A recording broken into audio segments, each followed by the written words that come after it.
Hey everyone, today I wanted to bring you something special from Dan Heath, the New York Times bestselling author and host of a new podcast called What's It Like to Be? On the show, Dan asks the questions we all want to know from interesting people doing really interesting work. Past episodes have included talking to everyone from criminal defense attorneys to couples therapists to stadium beer vendors, a job that I actually had one summer when I was in college. The one thing that all of you probably are familiar with is the weather. It affects much of what we do. Travelers have to pay attention to the weather to avoid flight delays. Farmers are dependent on the weather to know when to plant and when to harvest.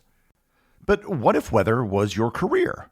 A meteorologist's entire life revolves around the weather. Every day, you have to predict the weather, and other people make decisions based on your advice.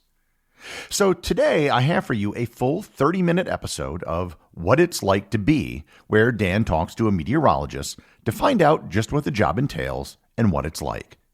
And if you enjoy the episode, you can find more great episodes of What It's Like to Be wherever you get podcasts. So, without any further ado, here's What It's Like to Be a Meteorologist. Lacey Swope is a TV meteorologist, a weather person. As you might expect, it's pretty far from a 9-to-5 job. So weather and the way that television weather and forecasting goes is the whole idea is that you're on TV telling people what their day is going to be like while they're at home. So I can't work 8 to 5. We have to be on in the morning before people go to work. So that typically starts at 4 a.m. Our newscast starts at 4 a.m. Wait, is anybody up and listening to news at 4 in the morning? You would be That very seems a little extreme. surprised. It's extreme. It is extreme. So my shift starts, I get to work at 3:30. I go on air at 5:30. We have someone else that does our 4 o'clock newscast, but I wake up at 2. So my alarm is set, for 2:30, let's be honest. And so I just consider it late at night. I immediately get up, I brush my teeth, roll out of bed, and have my clothes picked out the night before. I have everything I need from the night before picked out, or I will forget it. So I come into work looking like the living dead. But I have so much forecasting I have to do and data I have to go through, graphics I have to build. I do that until there's about 30 minutes to showtime. I run into the makeup room. I do my own hair and makeup. I've learned over the years to be able to just throw it on very quickly. And with the cameras come on and everything starts, and I'm on the air at 5:30 in the morning, and I'm on until 7 a.m. And we have hits every 5 minutes or so, 5 or 6 minutes. Here in Oklahoma City, it's quite frequent. Let me break in here for a sec. I have so many more questions for Lacey. Like, how do you have a normal family life when you wake up at 2:30 a.m.? When do you eat dinner? More on that in a minute. For now, welcome to the show. This is What It's Like to Be. Each week on the show, we interview someone from a different profession and learn all about their work. What are the highs and lows? What drives them crazy? Ultimately, we're trying to learn something about what would it be like to walk in their shoes. Today, we talked to Lacey Swope, a meteorologist on News 9 in Oklahoma City. We'll find out where her forecasts come from. Is it basically the same stuff as what you get on your phone, or no? We'll hear about a 2.5-mile wide tornado that struck Oklahoma City and what happened. We'll also learn what it's like to be a local celebrity and both the joys and the dangers that come from that. Let's get to it. I'm Dan Heath. Stay with us. Okay, let's rewind the tape for a second. So 2:30 is when you set your alarm. I'm still hung up on that fact. So it's very, very wild. I'm also a mom, and so I have 2 young kids. I have a 4-year-old and a 1-year-old. So you probably have the same bedtime. We do. And I've always told people, I don't know what my kids are going to do. They're not going to like it because their bedtime will always be 7 p.m. That will not change. Is that when you go to bed?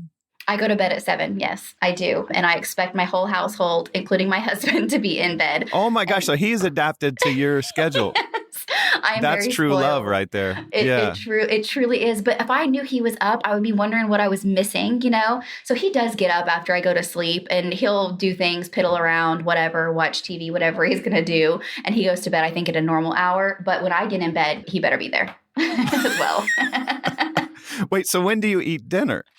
So I eat dinner at 5, which is funny. We have a dinner tonight with friends, and they were wanting to go at 6:30, and I was like, absolutely not. Like, that's late. And they're like, Lacey, that's when people eat. I'm like, I know, but I'm not normal people. So I'm going to eat with you. It's 5 o'clock at the latest. So it becomes a struggle. I miss out on a lot. I really do. But it's either that or come to work on no sleep and then I can't function. And unfortunately, my job requires me to be on. I can't miss anything. So I've got to be very with it in the mind as much as I can at that time of day. Yeah. Okay, so you get up at 2:30, you get to work, you get there super early, and it sounds like you have some prep work to do before you go on the air. What is that prep work? Well, it's funny because the prep work never ends. The way that weather data works, it's changing constantly. We get these model runs that come in sometimes hour by hour, depending on the different model. They can come in every 6 hours. And so I never stop looking at data. And where is that information coming from? So that's what's really interesting about weather data, which is different in the United States than in other countries. It's all free. It's accessible to the public anytime, anywhere. So when I go to Apple Weather or whatever on my iPhone and I look at the forecast for the day, sure. Like what are the layers that you're seeing beneath that I'm not seeing as a casual consumer? Layers is absolutely the way to say it because that's the way we're taught in meteorology to understand the atmosphere. It's in layers. You start with the surface and then there are layers all the way up into the stratosphere. And the stratosphere is the next layer of atmosphere above us. And essentially every single thing that goes on under the stratosphere is called the thermosphere. And we care what happens at every level. What happens halfway in the middle of that impacts what happens at the surface. So when we look at the forecasting data, the first thing we do is look at the big view across the globe.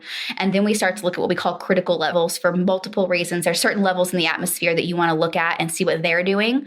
We look at those different levels and different heights, and then it brings us all the way down to the surface. It's literally called the top-down method, and that's how we forecast. The output at the very bottom of that pyramid, if you will, from the top down, a bottom up, an inverted triangle, the very point of that pyramid is going to be what people get on their phone. That's all they care about. They don't care what's going on at 700 millibars. They don't care what's happening with the geopotential height. They don't care about any of that stuff. So we have to be able to look at all of that and then say, the high today is going to be 92, and you're going to have sunny skies. Well, that's what I wanted to ask you is the forecast that you're sharing on the air, did those come from one of your sources, or are you choosing among sources, or are you doing a kind of hand-rolled brew of the different sources based on your analysis, or like what's the origin? It's a concoction. It's a nice massaged concoction. So it sounds super complicated, but it's not. So it depends on where you're talking to. But different places in the country, this is not the case. I will say in Oklahoma City, our market is so very unique to even other markets in Oklahoma. It's a highly, highly competitive market. The viewers here are so aggressively aware of the forecast. They are so in tune. They know all meteorological terms. We've had some of the most violent weather. We have had the most violent weather as far as severe weather goes on the surface of the planet. Oklahoma City is sort of like the big leagues for meteorology, isn't it? It's the mecca for severe weather. Yes, it absolutely is, which is why I'm still blown away that I have a job here. But when it comes down to putting that forecast together and figuring out exactly how it's going to go and what we're going to present, we have a 9-day. We're Channel 9, so we have a 9-day forecast that we put out. And we take into account the forecast from before. So whoever the shift was before me, our chief does our 10 o'clock newscast. And so I take his forecast. I take in all the new model data. I look at that. I have to notice any changes, any variations, what's going on. But it's also really important to know what's happening currently. You can get so bogged down in just staring at a computer, staring at the data, and not just looking outside. And the models may start off with saying it's cloudy. Therefore, the high is going to be 72. Well, in reality, it's clear right now. We're going to have full sun. The high is going to be 10 degrees hotter. And that happens daily. How much of the banter that we see between the anchors and the meteorologist is scripted versus improvised? Great question. I can't speak for anywhere else, but here there's zero scripting whatsoever. You shouldn't ask me to read a teleprompter. It would not go well. So you're not reading a teleprompter when you give the forecast? No, never. So my weather hits every day. I have a minute in the beginning of the show, and then my full weathers, they're called, are 4 minutes long. And that is 4 minutes of me saying whatever I want. There's no one telling me. It's 100% up to me. They call it, I'm the CEO of my own show. So if it goes great, great. If it goes wrong, it's on me. I'm shocked by that. Maybe I shouldn't be, but no, yeah. I mean, is that the norm? I think so. I can't, that's the thing. I've not worked many other places, so I'm not 100% sure. But here, our news team, our bosses, they worry about them and what they're doing as far as the news side goes. But when it comes to weather, we have a weather department that is fully, solely, almost completely independent. And each forecaster does their own forecasting, their own graphics. I build my own graphics. I produce my own show. I decide every day, this is the story for the day. This is what people need to know today, and put it all together myself. And then I just get up there and ramble. Well, you make your own graphics too. So like I do. those charts. Yeah. I mean, you need some support, man. You need some delegation here. Thank you. So starting off, I was a weather producer. That's how I started in this market. It was just unique. I got to get a chance to learn how so many other people forecast and how they build graphics and how you tell a story. It needs to be interesting, and you have to tell someone what you're going to tell them. You have to tell them, and then you have to tell them what you told them. And that's essentially what a weather forecast is. And it has to be something that's engaging and makes it interesting. Otherwise, I'm just going to get that off my app on my phone, you know? It strikes me that your job has this kind of weird split between there's this hardcore science on one side, and then there's like this performance aspect on the other, where you have to have a great presence on screen and kind of hold it together and keep your equilibrium during a crisis and know how to relate to the audience. And aren't those two very different sets of skills? And is it hard to find them in the same person? All the time. It's a weird dichotomy. So our station motto is to keep Oklahomans safe, informed, and entertained. And so, yes, it's very, very wild because we have to have all of these calculations. It has to be very serious.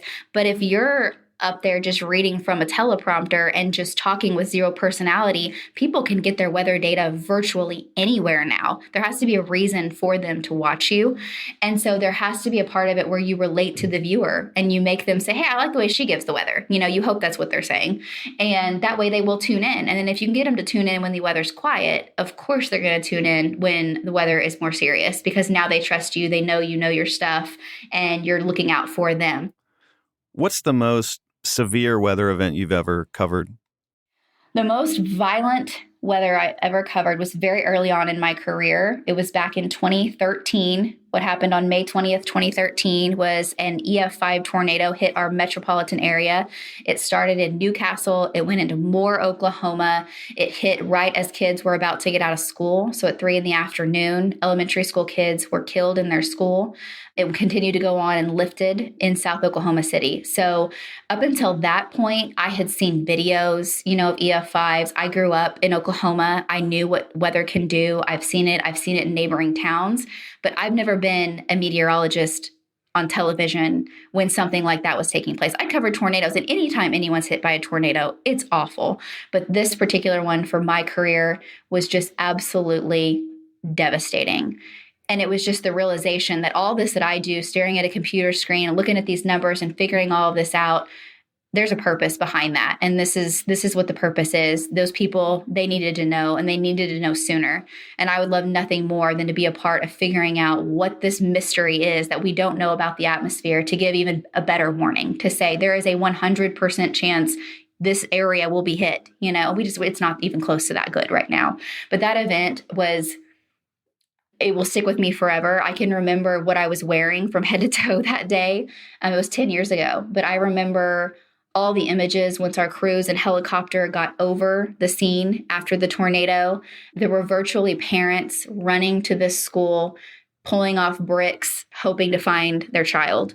And it was 2 schools that were hit, not to mention homes. I mean, homes just leveled, people going into neighborhoods, and they couldn't even tell what street they were on, let alone what block, because there was nothing left. I mean, there was just nothing left but foundations.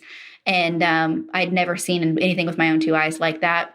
And we didn't know that this was on the 20th. May 31st, 11 days later, that same month, that same year, another EF5 tornado touched down just outside of Oklahoma City, coming right into Oklahoma City and lifted. And that was the widest tornado on the surface of the earth. That tornado was 2.6 miles wide. It took the lives of very prominent meteorologists, very well-known storm chasers who had done it their entire career, who were out there getting research to help forecasting and to forecast tornadoes, and this tornado killed them. It had such erratic movement. It tripled in size, and actually it changed direction. It was moving northeast, and it started taking a dive southeast, which is very rare.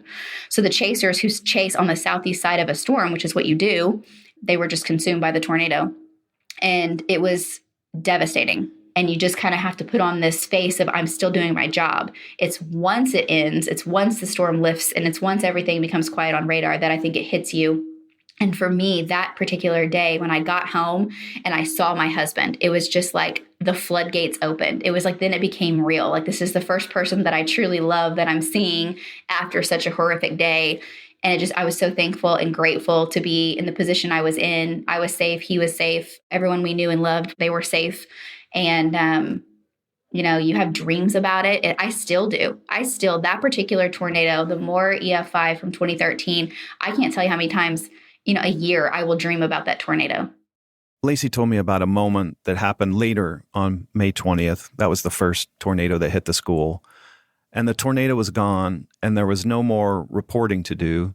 And the devastation had created this kind of yearning in the community to do something to help.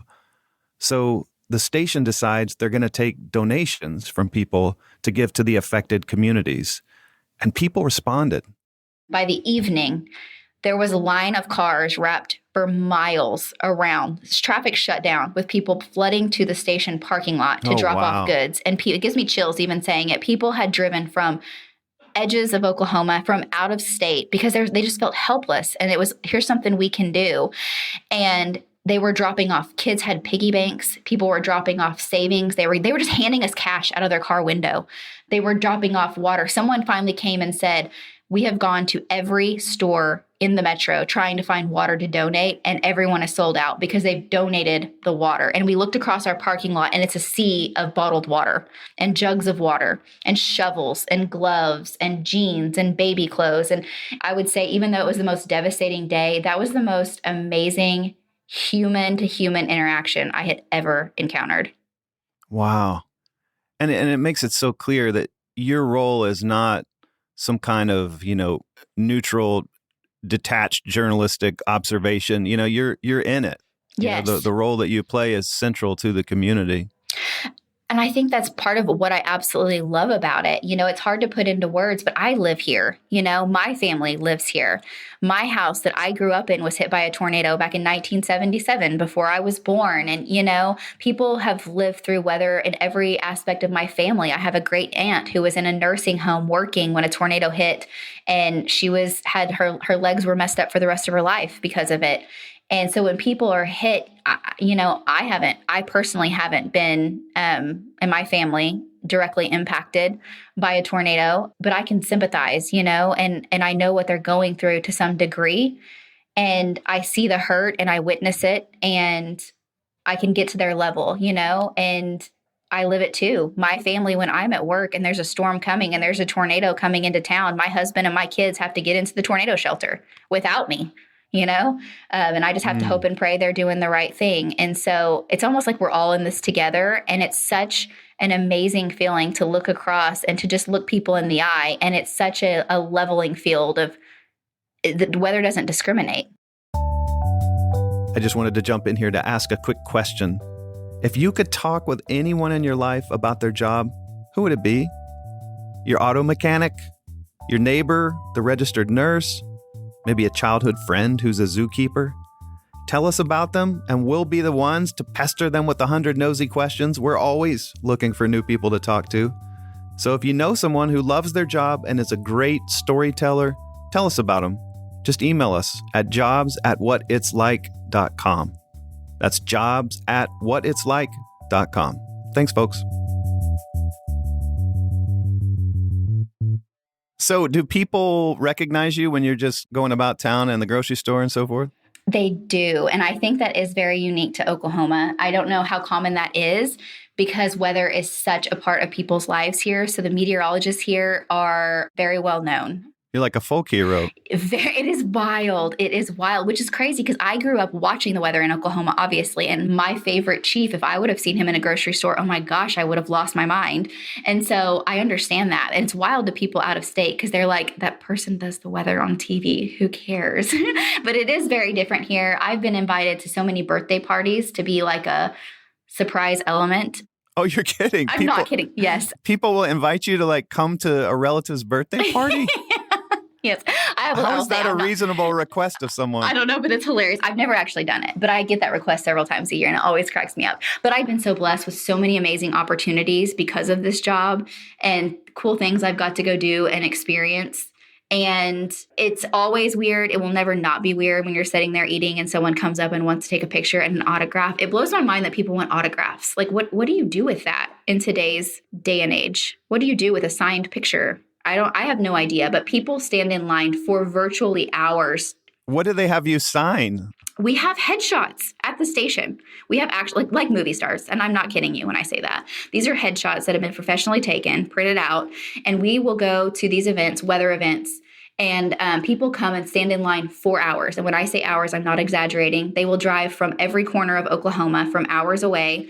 A lot of times it's a birthday present for a kid or like a big thing they've made that, hey, we're planning this entire event to come out and meet you, which is just the most incredible thing. That is so sweet. So you have this whole like fan management side of your job. Yes, absolutely. And with that comes stalkers and comes a very serious security threat. And when I say serious, I mean people in jail because of very serious things they've done. No joke. Absolutely. Yes. How do you handle that kind of, unwanted attention? It's difficult. It's very, very difficult because like I said, I'm a wife, I'm a daughter, I'm a sister, I'm a mother, and I take my family and my personal life very seriously. And your average everyday person, they respect that. They know that. They're very kind and very respectful, but you have people that invade your privacy and people who think, this is the crazy part, by watching you on TV, they know you. And for a lot of people, it's innocent, but for some, it's not. We've had to develop an entire security team at the station over the past 5 or 6 years. We have Oklahoma City Police who are very involved. We have then detectives we can call. I have detectives on speed dial that I call and they immediately respond and know my situation and know who these stalkers are. And it's wild. Why do you think, both sides of the spectrum are kind of, bizarre. Shocking. It's like people who would stand 4 hours in line to get a photo signed and people that would send creepy, why are people getting so drawn in, do you think? Is there something about you or the role or? I truly don't know the answer to that. I think a lot of it is weather. I think a lot of it is not so much me personally, because it's not just me, it is the team in general. And I think a lot of it is that for these people, we're on a lot. We have a lot of weather hits and our hits are not scripted. So you're getting to know me as a person. You're getting to know more of my life story. I may get a chance to throw in something about my husband or my kids or what I did for the weekend, And so I think people become much more connected to you on a personal level, even though they've never met you. And I get that all the time from people. I'll see an elderly couple and they're like, oh, you're our daughter. I just want you to know, stuff like that. Like they just feel like you're a family member because they start their day with you every single day. You're in their living room or in their bedroom every single day, And so to them, you're just a part of their day. When they see you out, it's like, oh my gosh, I've had people tell me you were just in my bedroom this morning. I'm like, that's crazy. So I think that's a lot of it. Fascinating. Yeah. Totally fascinating. So, Lacey, we always have a lightning round of questions with our guests on the podcast. So let me fire away here. Okay. I can't wait to hear your answer to this one. What's a word or phrase that only someone from your profession would be likely to know, and what does it mean? The deformation zone. I think that's a good one. The deformation zone. It sounds there are so many terms in meteorology that are they sound so cool. And I love talking about them, but that's something that anyone in meteorology knows. That's where the excitement's going to happen. Because the truth is we all love severe weather. We live for it. We love it. And so you want to see deformation, which is winds just above the surface that are going and spreading out. When winds above the surface spread out, it's almost like a fan blowing up above our heads. Well, that automatically creates a sort of vacuum at the surface and causes air to rise. So wherever you have the greatest deformation, you've got the most rising air. You need that to get a supercell. You need that to get a tornado. So we're constantly looking for regions of deformation. The deformation zone. Mm-hmm. Gosh, I love that. Mm-hmm. It's like a limited edition sci-fi series on Netflix. The deformation that would be zone. amazing. And who is the most famous meteorologist, whether real or fictional? Oh my gosh, I love that. I think I would say Brick from Anchorman, for sure. He's my favorite. And I think we get compared to him in this world all the time because so many people have seen that movie and love his character, love him so much. He's just off the wall. You don't really know what he's talking about. People love Anchorman and to ask us about Anchorman a lot because there's a scene in there where the weather teams and the news teams like fight with the other weather teams in town. And we are very competitive in the Oklahoma City market. So do you guys really like hate each other? And is it cutthroat in the market in Oklahoma City? I would say when it comes to trying our best to give the best information, it absolutely is competitive. But I think that's what's good for the viewers. The viewers get a product. But you wouldn't sabotage their radar or something just to get a leg up? I would never. But I'm not saying. Wink, wink. Right. Would I lose sleep if their radar went down? Probably not. I'm just kidding. It would be awful. Public safety comes first. Of course. All right, next up. What's the most insulting thing you could say about another meteorologist's work? That's not what my app says. It's the worst. That is the worst. If anyone comes up to me, viewer or meteorologist, it doesn't matter, and our apps don't agree, and your app on your phone does not agree with my forecast, that just means that you give zero flips about what it is that my hard work that I have put into my personal forecast that I am giving you. That's what that says to me. And I get that from friends and family and viewers every day. That's interesting to me because it's like, I don't even know that they know they're insulting you. They have no idea. That's why it's the worst. I die inside. It kills my soul when someone says that, because to me, they're trusting this benign, sterile app. It doesn't know them. It's not looking out for you. It doesn't care about your children. It doesn't care about your well-being at the end of the day. And you're trusting that and you're questioning me. And that's how I take it. Now, is that the right way to take it? Probably not. But to me, when people compare my forecast to their app, I'm just like, why am I here?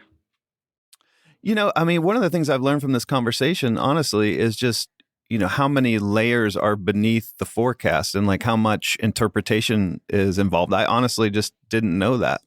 And most people don't. So they wouldn't even understand why it's a problem. But people don't understand what goes into that very simplified 4 minutes. I am here for 8 hours a day. You may watch me for a 4-minute weathercast at best. There's a lot that's gone into that 4-minute weathercast, a lot that you don't see. And a lot of it is just blood, sweat, and tears of going over and discussions with our team of what we think. It's all to give you the high today is 97 and it's going to be sunny. So how about some prognostication here? So 20 years from now, will there still be TV meteorologists, you think? God, I really don't know the answer to that. I hope so. We're already seeing it go away in a lot of places across the country, or it's merging. Someone may do the forecast for 3 different states or 3 different markets. And so there's not that local person in so many places across the country, which breaks my heart. I think it will be around the longest in places like the Deep South who get hurricanes, but also severe weather. And severe weather markets, there has to be some sort of local right here, right now, giving you the very latest, because it saves lives. I mean, it's a life or death situation. And so I don't see that going away. But I don't know in 20 years with the way technology is. I mean, shoot, maybe I'll be AI. Maybe I'll be out on a beach somewhere and I will have recorded it. I don't know. Lacey Swope is a meteorologist for News 9 in Oklahoma City. You can find her forecasts at news9.com, and her Instagram handle is lswope. What lingered with me afterwards from this conversation related to that last question, like, will there still be meteorologists in 20 years? It's honestly kind of hard to think there will be, given all the data we get for free on our phones these days. So what do you do if you're in a situation like Lacey Swope and you're in a profession that's facing headwinds, or you're at risk from AI or something?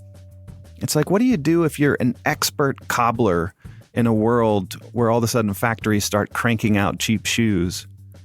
And I think the answer is you've got to make demonstrably better shoes and then go find the pockets of people who care enough to pay for them. And in a weird way, isn't that what Lacey Swope is doing? Because there are 2 tangible things that make her work better than the weather app on your phone: her personality, the way she presents the weather, and her tweaks to the model. So in essence, her weather is more entertaining and more accurate than your phone's.